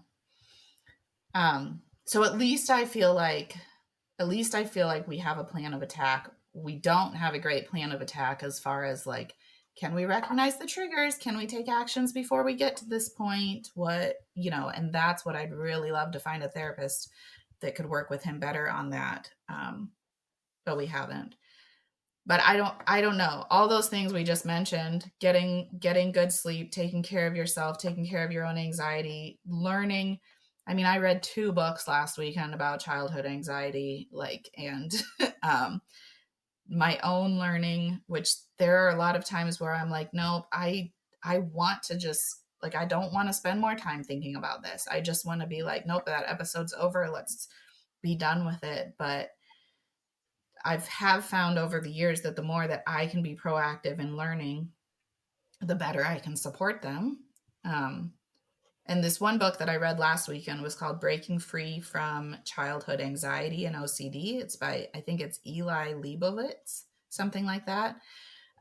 He spent probably the first 3 chapters of that book saying, parents, it is not your fault that your children have anxiety or OCD, but there are ways that you can help them. And I thought that that was really, really helpful for me to hear that, like, it, I've, not that I put blame on myself, but, you know, like, just to the fact that we can help them, but that doesn't mean that we caused it, if that makes sense. So, I have a book on my shelf that I should probably get rid of that has a title that, basically implies that the parents are the reason, right? And maybe even in the book it is more of that theme of, like, that here are the things you can do to not make it worse. But yeah, just the title alone kind of sets me off. I wanted to also say to any listener who is in a similar situation that medication was also a key in our family, and it's not the same as what Katie described. Antidepressants were what were required in our case, but that, you have to talk to your medical professionals, and giving kids medication can save their lives. So, obviously, no one wants to over medicate their kids, but you also don't want to under medicate them if it's what it's going to take to keep them here. and back to Katie's question about providers, I will say that we have a pediatric psychiatric ARNP. So she's not a doctor, but she's pediatric psychiatric specialty. She is so knowledgeable about medications, much more so. I love our pediatrician, but she's much more knowledgeable than our pediatrician is. And so, if you are dealing with some complex issues like this, I would definitely recommend trying to get into someone who specializes in childhood psychiatric type issues, because I feel like that has been really helpful for us. Katie, I'm actually gonna. That's a perfect segue to the comment I wanted to make. I actually see a adult psychiatric ARNP up here, and she's amazing. She does all my meds management now, just because she does have so much more experience in that side of things. I dealt with a lot of. I still deal with a lot of depression and anxiety, but I dealt with a lot of ideation when I was younger too, and I think in a lot of ways, I don't think it's caused by the ADHD, certainly, but I think that lack of permanence in time, where you were talking about your son saying, well, last week I had ideations, but this week I'm fine, so everything is fine.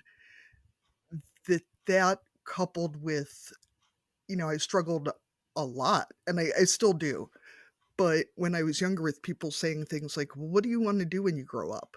I'm like, I don't know. Is it right now? Fuck if I know. And, the ideation was kind of the same way, that the concept of there being future beyond about 10 minutes was so hazy and foreign anyway that it was really intimidating to have to think about what to do with the next 60 or 70 years, hopefully. And it's still something I can't think too deeply about because it's terrifying. But I know that, for myself, really being able to practice looking forward and making solid plans for things that are easier to plan for helps with being able to plan not to do things as well, if that makes any sense. That's super interesting. And also now I write down everything. Like, I went into my doctor 2 days ago with a list of written down symptoms and just said, because of that issue with permanence, if I walk in and she says, what's wrong with you? I think about what is wrong with me in this very second that I am sitting here. And like, my arm could have fallen off last week. She asks, what's wrong with me? Is my arm stuck back on with duct tape now? Cool, it's fine.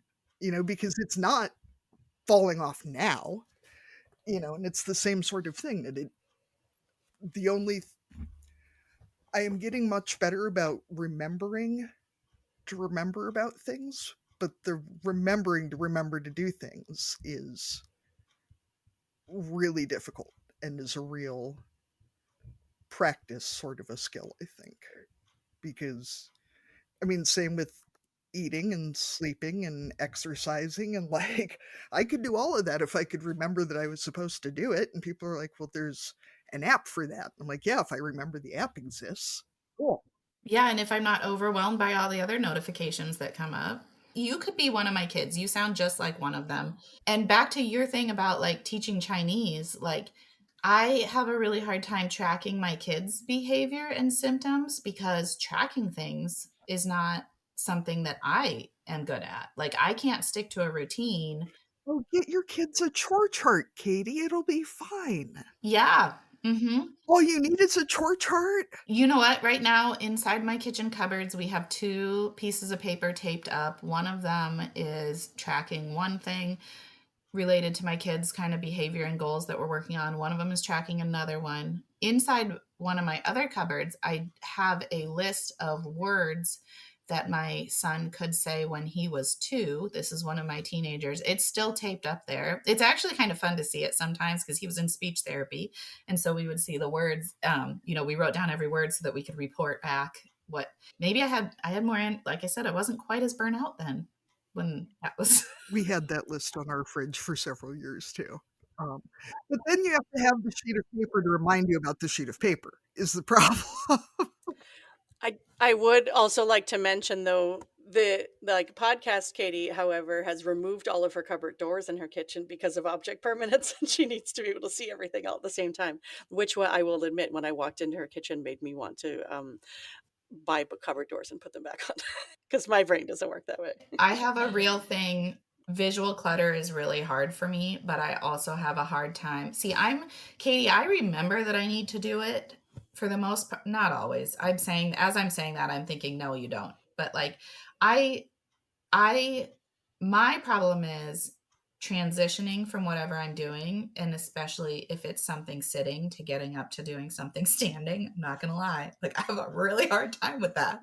And so mine is more like getting the motivation to actually do it. Last night my kids were playing outside and I had quiet time by myself and I've been trying to work out more. And after they came in and I was doing like the quick bath before bed and like all of the bedtime stuff, I was like, oh shit, I should have done that Pilates video while they were outside instead of scrolling on my phone. And like, but so maybe I didn't remember. I don't know. I don't know. I've got issues. That's the moral of the story here. Maybe what we need, I've seen they make like bracelets that will shock you if you do XYZ bad habit, but I think you have to remember to shock yourself, which seems kinda, but they make those mats that discharge static that you put on your couch to keep your dog off the couch. Maybe we need those on a timer. Right, you've been sitting long enough. Because like, I can set a timer, but then I have to actually get up. Or those the mobility chairs that'll like lift people out of the chair. So after a certain amount of time, it's like, okay, the foot recliner is going down and you are going up. I know people who set their standing desks on timers. So at the end of, like, 45 minutes, your desk just goes. I can't stand and work at a computer. That's not I can't actually I wear when one of my children was diagnosed with autistic, he diagnosed as autistic. He's like, chances are one of my parents are Katie. Katie. He doesn't call me Katie, but he's like, Mom, I wonder which one it was. I wear headphones when I work and by headphones, I mean like my mowing earmuffs, sometimes just to force myself to concentrate. Standing up to me means I'm on the go doing something. It's not concentration time for me. So I can't do a standing desk thing. That's not my jam. But, it works differently for different people. So I got a wobble board for mine. a waffle board, Wobble, not waffle. wobble board. Hey, Waffle sounds delicious. I think though our conversation is showing us that sometimes it takes you until you're in your 40s to figure out what you need, and expecting our children and teenagers to know what they need and be able to regulate and be able to figure out how to work in busy classroom environments maybe just doesn't come automatically, and it might take them some time. yeah.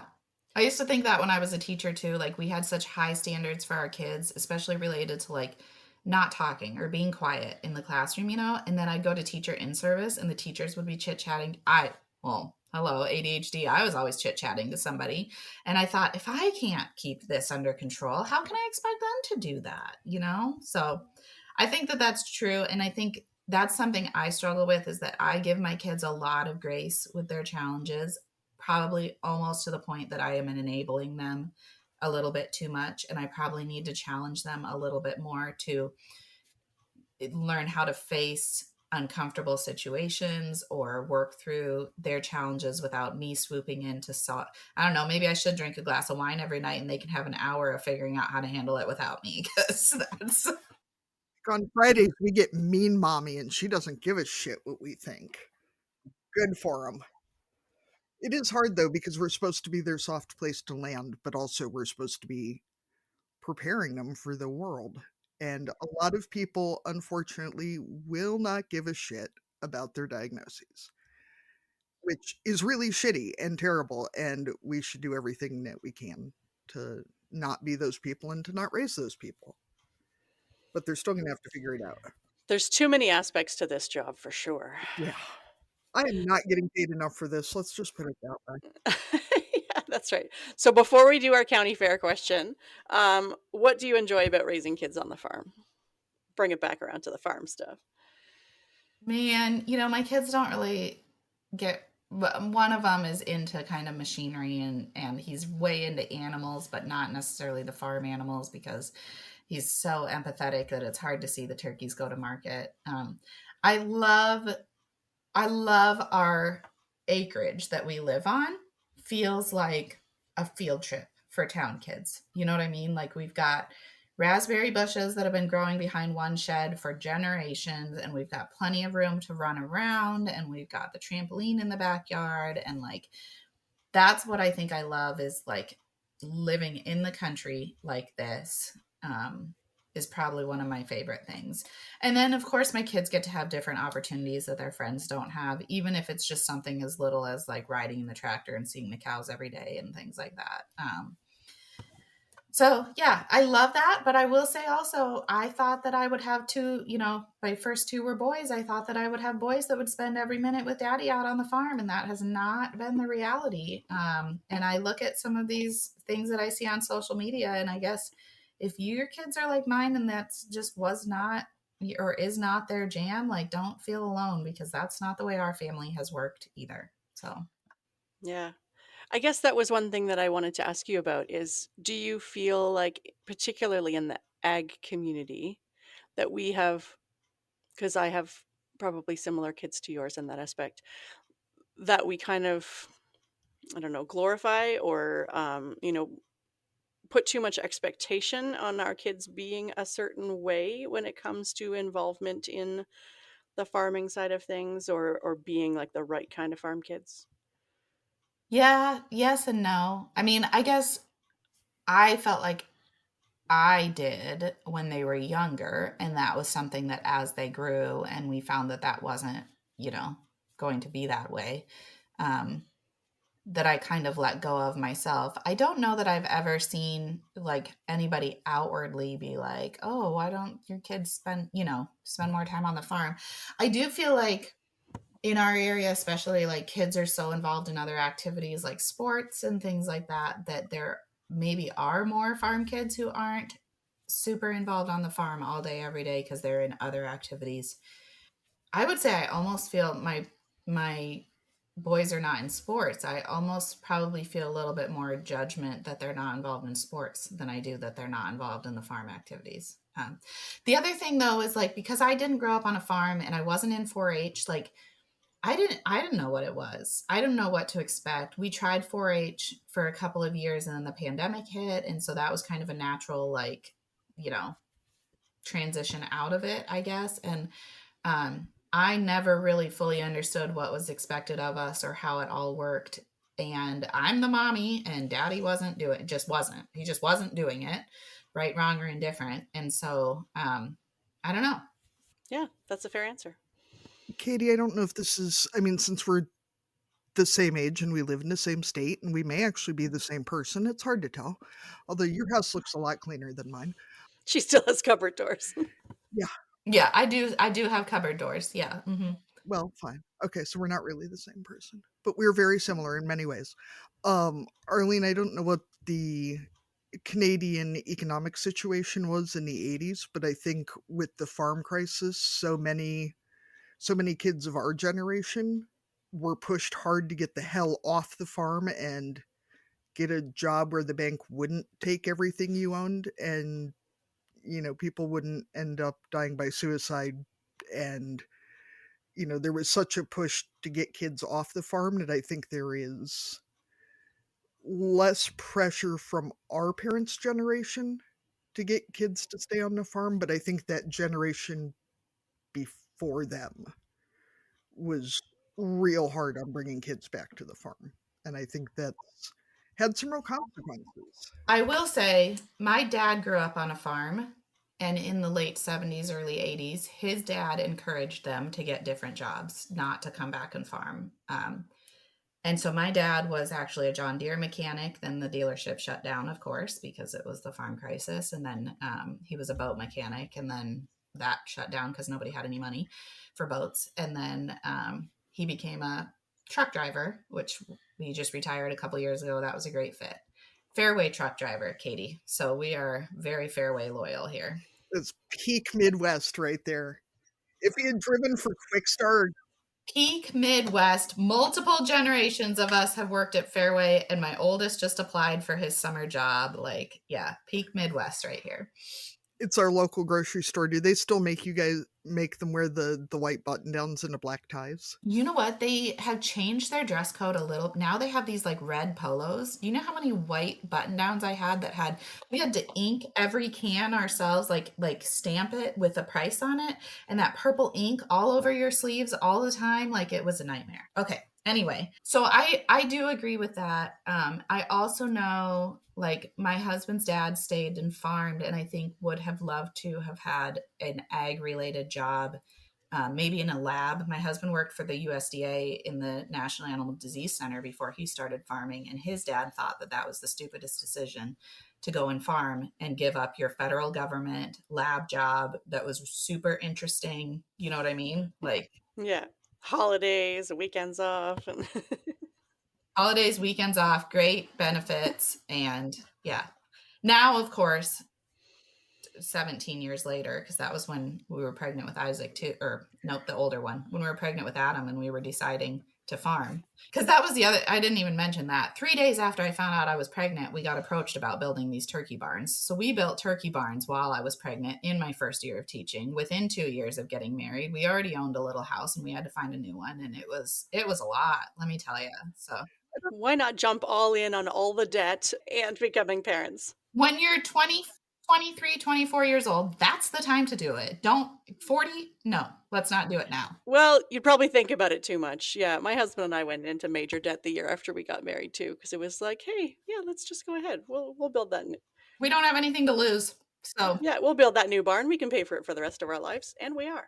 I was going to say at this point, not having a job at the USDA National Animal Labs is probably not depending on income from the National Animal Labs. It's a good idea. Let's put it that way. they laid off a lot in Ames this year, and we've had friends affected by it, and it's very, I'll just say, disturbing to say the least.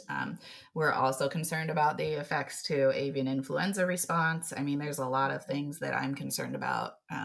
So yeah, we don't want to get too deep into that probably though.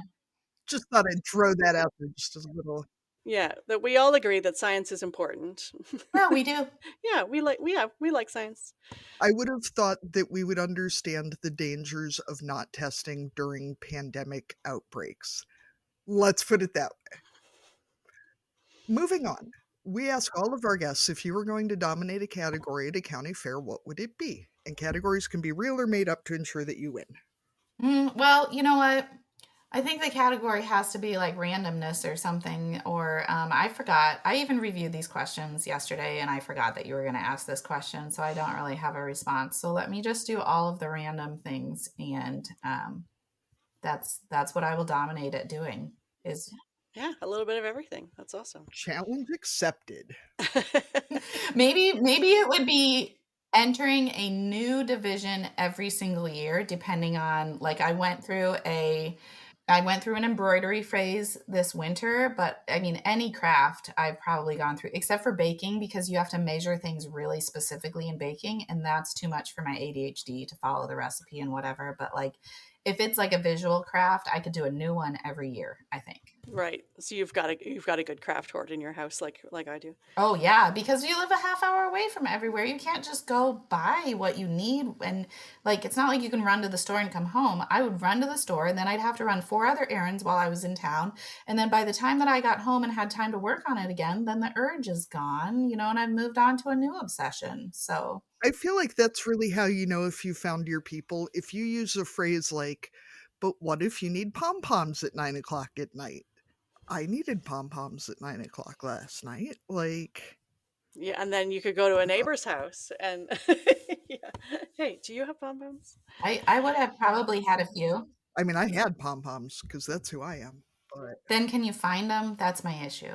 Then I can't find it. well, I found a whole shitload of other stuff that I had forgotten we owned.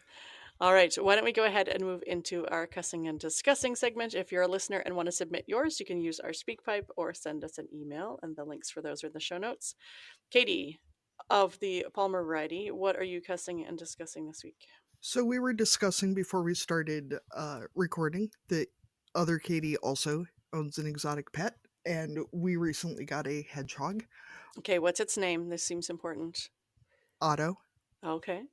I'm going to put pictures of him for the Patreon members. Oh, Yeah, ooh, you want that prime hedgehog content, you're gonna pay for it.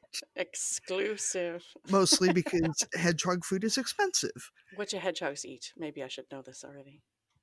I've never farmed hedgehogs. Bugs, like a lot of bugs, like What kind of bugs do they eat? crickets, mealworms, roaches, freeze-dried, frozen, and/or still alive. I just had to order a very expensive new enclosure because it turns out that for an animal that can't climb, he apparently didn't get the memo that he can't climb and has been found basically everywhere in my office at this point. Hmm. Fun.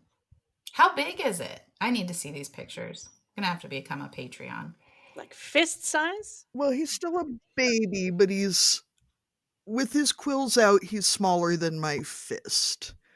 With his quills down, he's small enough to fit through a 1.5 inch grid, which I know because I watched him do it. They're apparently like mice. If they can get their head through, they can get all the way through.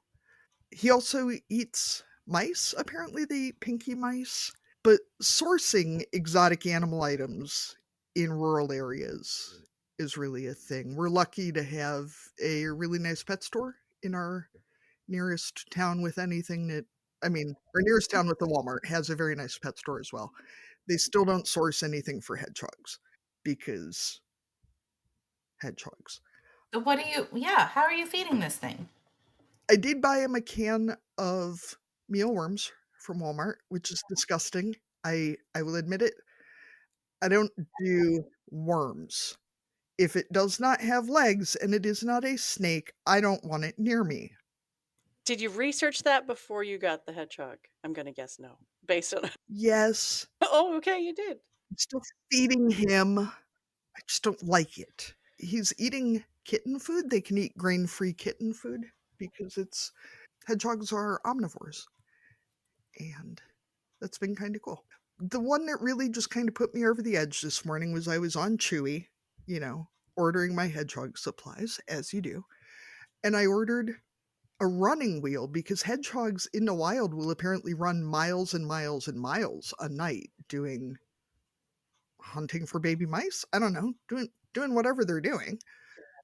Yeah, so you have to get them a wheel, but it has to be a really big wheel because their backs can't bend backwards because it's bad for their backs, and I guess they probably like stab themselves with their own quills. So you can't just get like a hamster wheel, it has to be bigger. Fine, whatever.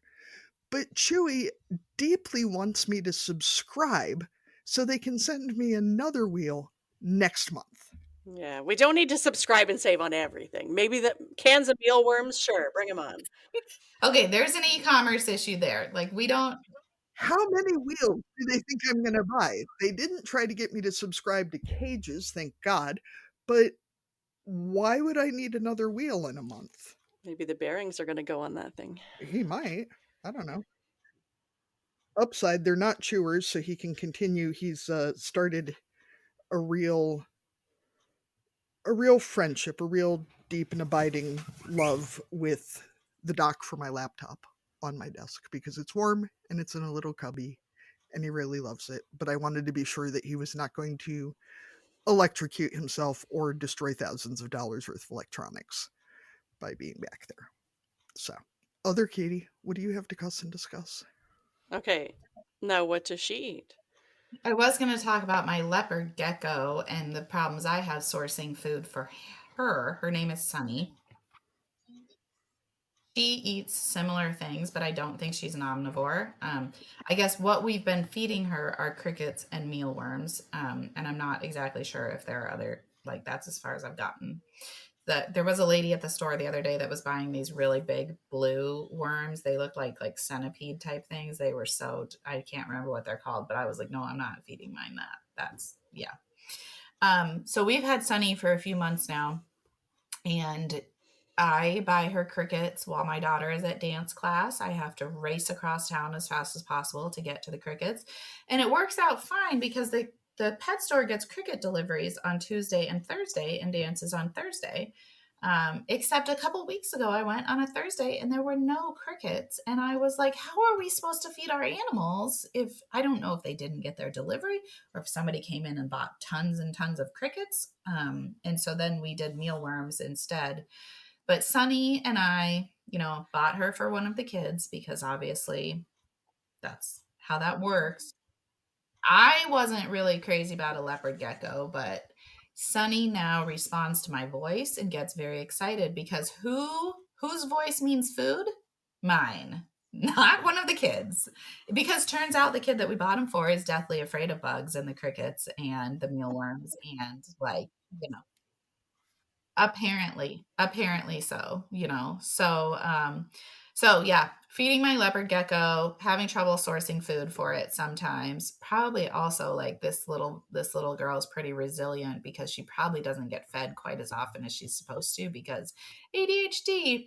But I keep watching her tail fat because apparently as long as their tail is as fat as their neck, that means that they're storing fat and they're okay. And Katie's kind of shaking her head. Yeah, like I had no idea how fat their tails were until the first time I saw one, and they're just like they look like they've gotten like Brazilian butt implants or something, but in their tails. Like it's really ridiculous. So I just keep monitoring the tail fat and trying to remember to feed it every other day or something like that. I don't even know exactly what I'm supposed to do, but she likes me, so we're good. The other thing to cuss and discuss is can we talk about the bug situation this year? Because we had a fairly mild winter in Iowa at least. It's very dry. I don't know if that's making a difference, but everybody's lawn looks terrible too. Not that I've ever had a pretty lawn. But we call them ladybugs, but they're like Japanese beetles or something, and they smell terrible. And we live in an old farmhouse, and I'm sure that they have spent all winter in the walls. Those and the box elder bugs on the south side also. We host Thanksgiving and Easter at our farmhouse for the extended family who does not live in an old house on a farm. They live in the suburbs, in relatively new construction, like maybe in the last 30 years. Where bugs don't live in the walls, probably. Those fancy houses. Yeah. Those fancy houses where like one of the guests last year like had a napkin and was like picking up a box elder bug off of my floor and I was like go for it, but there's 40 more if you start looking around. Like literally, I can go around. And I vacuumed seconds before you got here to try. Yes, like I can go around and pick up probably 40 to 50 of these bugs at a stretch, and it's still hours later. You will not be able to tell a difference. And so, remember, I said I have kids scared of bugs? Like, oh, my Atlanta, it is killing us this year. And I don't know, maybe somebody has a solution out there and they can message you guys and let me know. But in the Farm Wives Facebook groups that I'm seeing, nobody seems to have had any luck No, we all try all the things. Every year we think this is going to be the thing. Yeah. Yeah. And then we have what I call dead fly season, where they come out of the walls and they spin on their backs and then just die on the windowsill. Like, I remember being pregnant with Adam and we had moved to this farm and talking to one of the other teachers who was a farm wife too, and being like, is dead fly season a normal thing? Like, and she was like, yeah, it is. Yes. So, I was cussing and discussing this morning that this time of year, so it's the middle of April, you get house flies, right? Because farms, and God forbid we close the door, but they're slow and stupid. So in April, you can still kill the damn things. But by like August, you've really selected down to the fast, smart ones. And the bitey ones. Yeah. And there's just that one that will stay in your office, just like right behind. They always land on the back of your elbow while you're on Zoom calls. Yeah. Or they walk across the little camera. Yeah. Like, I'm trying to figure out how to kill the smartest ones this time of year. Though, based on our conversation, could you guys be collecting these bugs and feeding them to your pets? That seems both efficient in terms of cleaning and, finances. yeah, I don't know. I thought about trying it though, because like I keep a glass of water next to the leopard gecko cage and the ladybugs end up in the glass of water. And then I just pour it through the top of this, it's like a mesh top that we have, and I pour it into the little bowl and it strains out the ladybugs as I'm pouring the water. And I'm like, I wonder if I should just put these ladybugs in and see what will happen. But they're so stinky. She can't possibly want to eat those, can she?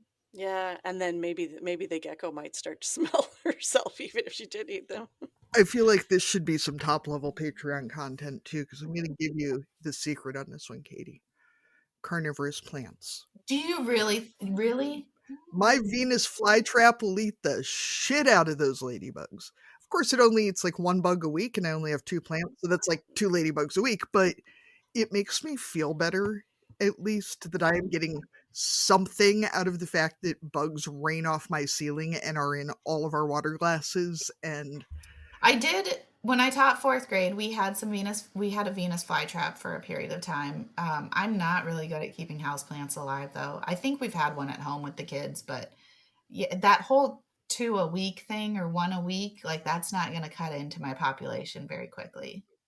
It's not a just have an entire jungle of carnivorous plants taking over your house. Not weird at all. No, right. Yeah, that then die because they don't get watered. Arlene, what do you have to cuss and discuss today? Have we left anything for you? I mean, obviously bugs. Oh yeah, actually, I'm gonna follow the bug trend. I had something else, but I'll save it for another day. So the other day, it was kind of like the first warm, sunny, like you could feel the heat in the sun.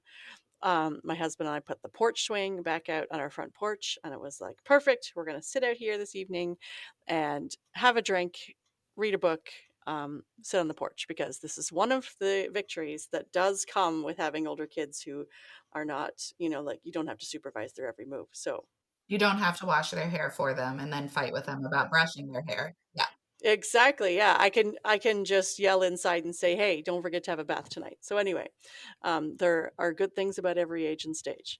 So anyway, Wait, for the record, I'm not washing my teenager's hair. This is the 8-year-old girl. Okay. Okay. Just wanted to clarify. yes, yeah, I got that. Yeah, we still sometimes have to remind them, but yeah, we're not in there with them. But yeah, so I was like, okay, this is nice weather, and there were already mosquitoes. I was like, I thought this was the thing that we get with spring, is that there's like a brief window where yes, there's bugs, but not the biting ones. But no, the mosquitoes came from somewhere. Maybe the sump pump hole. I don't know. There was a window, Arlene. It was like 40 minutes yesterday afternoon. Yeah, it was while we were putting the swing up. Once we sat down, yeah, that was it. All right, I'm going to leave it there. Thank you so much, Katie, for joining us today. Remind people where they can find you online, where they can find ChopLocal, and where they should look you up if they want more information. Sure. I'm probably in a Facebook group with people because I'm kind of Facebook group obsessed. I love to hear random people's stories and questions and learn from them. Oh, that's a good promo for also the Barnyard Language Facebook group. If you listen to the podcast. Oh yeah, I've been in the Barnyard Language Facebook group like since inception, I think. So Oh, I know. I'm just saying that other people should come and hang out with us there. Other people should definitely join the Barnyard Language Facebook group and we can talk about bugs. We could talk about bugs. Yeah. Okay. You can also find me at ChopLocal.com, or if you're really interested in like our educational resources, ChopLocalUniversity.com. I used to have a blog and like do my own personal social media and stuff. Like you can probably still find that. If you want to read about when I was not a burnout parent and I was trying to teach my kids lagging skills, I probably blogged about it 15 years ago, but that ship has sailed. So ChopLocal and ChopLocalUniversity.com. The podcast is called Meet, MEAT, Meet Success. Thank you so much for coming on today. And also a plug for, I guess not a plug for you necessarily, but Katie and I, want to thank you for being one of our very first sponsors of the show. It means a lot to us that you are supporting us here on Barnyard Language. It makes a big difference for us. So thank you for coming on, and thank you for that. Yeah, I love what you guys are doing, and I love the format. And I know Katie and I especially have connected via Facebook and things like that and found that we have similar interests and obviously some similarities there, except for the cupboard doors. So, yeah, cheering you guys on. Everyone has an origin story, but some stories hit you in the heart, and the story behind one of our past guests is totally one of those. It all started with a young kid named Kawani. Yeah, Sean, the chicken guy short of Blooming Health Farms, didn't know he'd be a chicken farmer or that he'd be teaching you how to turn your flock into a business. It began with Kawani, a kid stuck in the court system who needed a second chance. He joined Sean at Blooming Health Farms to turn his life around. One day, Sean showed Kawani how to sell fresh eggs at a local market. As Kawani started selling those eggs, Sean saw the real power in what he was doing. It wasn't just about the eggs. He was building skills and getting respect from the community. That one small act of selling eggs transformed his life. And that's how Blooming Health Farms was born. Sean saw that selling eggs could be more than food. It could be a way to help others learn business skills and build their own futures. And now, through their online community called Pimp Your Flock, Blooming Health Farms is taking this mission even further. Pimp Your Flock is a community for people who want to turn their passion for chickens into profits. You'll learn how to turn your flock into a real income source, and when you join, you're supporting Blooming Health Farms so they can help more kids like Kawani build a better future. So if you're looking for a way to turn your flock into a business and be part of something bigger, join Pimp Your Flock at pimpyourflock.com. Not only will you learn the skills to make your egg business grow, but you'll also be part of a community that's changing lives. Head over to pimpyourflock.com today and let's make an impact together, one egg at a time. Thank you for joining us on Barnyard Language. If you enjoy the show, please support us on Patreon with a donation. Big thanks go out to our show editor, Krista Paffrath at the Rural Podcast Network. Please rate and review the podcast wherever you listen and follow the show so you never miss an episode. If you want to connect with other farming families, join the private Barnyard Language Facebook group. We are always in search of future guests for the podcast. If you or someone you know would like to chat with us, get in touch.